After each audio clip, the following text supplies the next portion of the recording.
This is SportsCenter. Hello and welcome to the Week 4 edition. You are not seeing a ghost.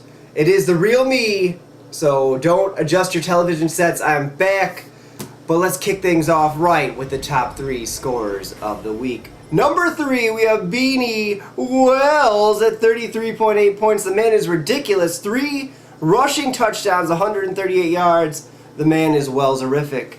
At number 2, we have Pierre, I'm a free agent Garçon, as the French people like to say, at 41.6 points, 2 touchdowns, 146 yards. He's doing it real big. And number 1, we have Aaron Boo Boo Rodgers at 53.6 points, 4 freaking passing touchdowns, 2 rushing touchdowns, and a partridge in a pear tree. Ridiculous. The man's insane. Oh, well, I guess sometimes you're just right for the part. Like James Earl Jones playing Darth Vader.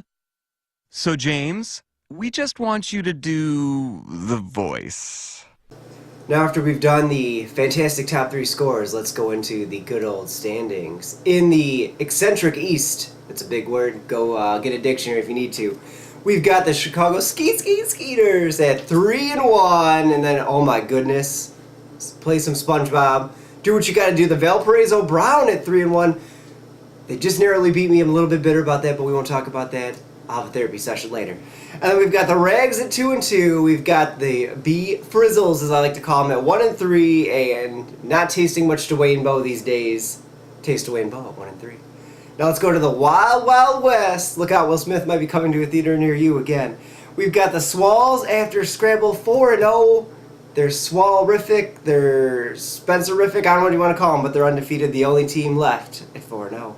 We've got the Superior Floridians at 3-1. The Riviera Mayo Paradise, that's a mouthful right there, at 1-3. The Cupcake Crushers at 1-3, and oh my god, the Skeet Swalls after Scrabble, of course, at the bottom at 1-3. So with those standings, that leaves half the league at a whopping 1-3 record. Not fantastic, but there's still lots of football left to play. And then we have the Swalls after Scrabble.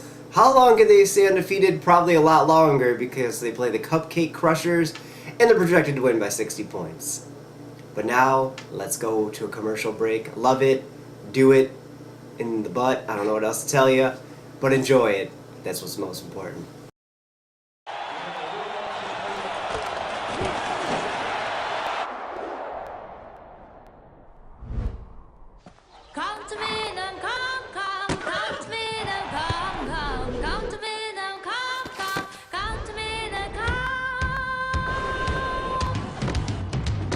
Football is back, and Verizon is bringing it straight to you.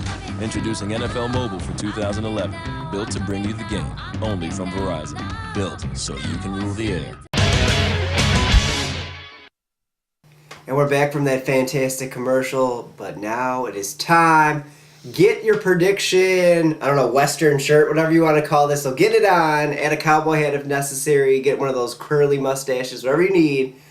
Let's go right into predictions, though. We've got the fries and the bows, as I like to call them. You can taste them, but not recommend to taste them on elbow. It's a little awkward. I'm going to pick the fries in this one. They're 1-3. The bows are 1-3, but the fries got the talent. I know they can do it. They're going to do it real big this week. We got the Floridians and the Skeeters. You already know. I whited the man out in the Super Bowl last year. It's going to be a whiteout again. Skeeters in a blowout fashion is what I'm going to say.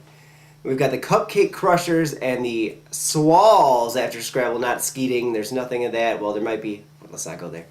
I've got the Swalls. As you know, they're 60-point favorites according to ESPN. There's nothing much more to say about that than 60 points. We've got the Rags and the Brown. This is going to be the matchup of the week. You can star it, put it in shiny lights. I've got the Rags edging out the Brown by like 1 point or maybe like 0.5 of a point. It's going to be close. That's all I'm going to say about that.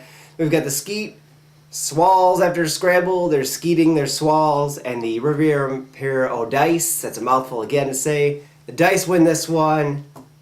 You already know why, because it's a terrible name again. Don't copy people, okay? Just kidding. I don't want to mess with you anymore. But now, via satellite, it is back. It's been, I don't know how long since we probably had someone via satellite. We get a lot of phone calls, even creepy ones too. We're going to have Mr. Brian Daniel, owner of the B Frizzles.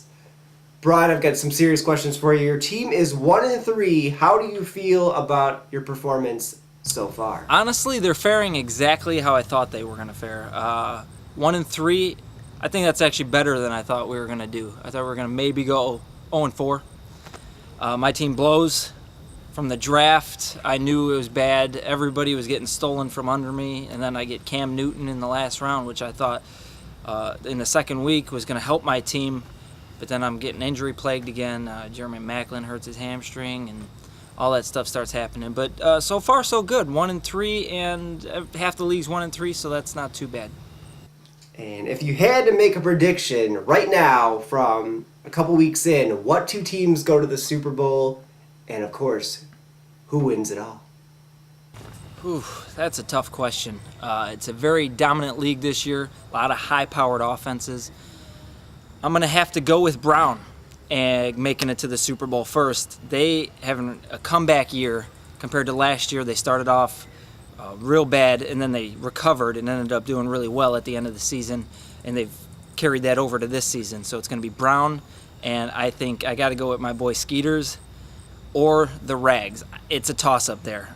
The Rags, they're not a dominant team, I'd say, but they stick in there enough to make it, and they're going to definitely make the playoffs, and it's whether they get lucky in the playoffs. But Skeeter's got that high-powered offense. As long as nobody gets injured, they're going to make it. So officially, I'd have to go Skeeters-Browns. Pick one, I'd have to pick Skeeters.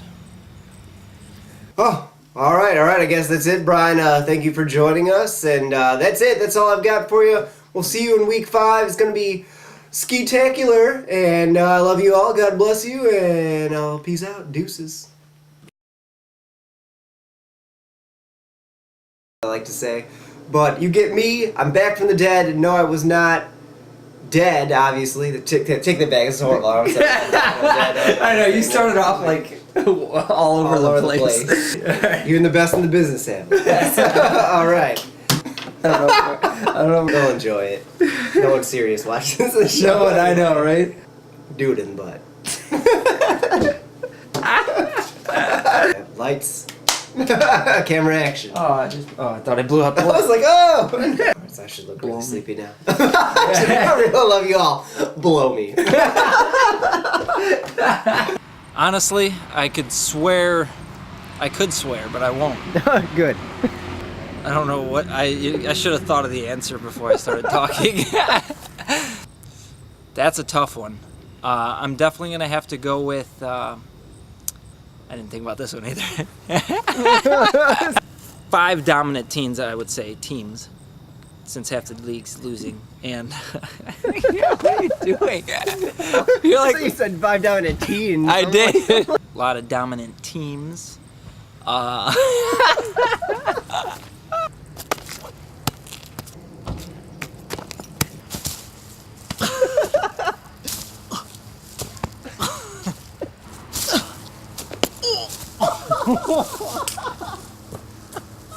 Direct. Bounced off and hit me in the face. It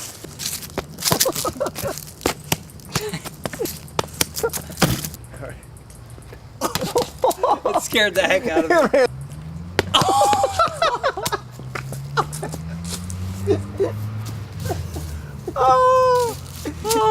There's not enough padding there. It's like boom.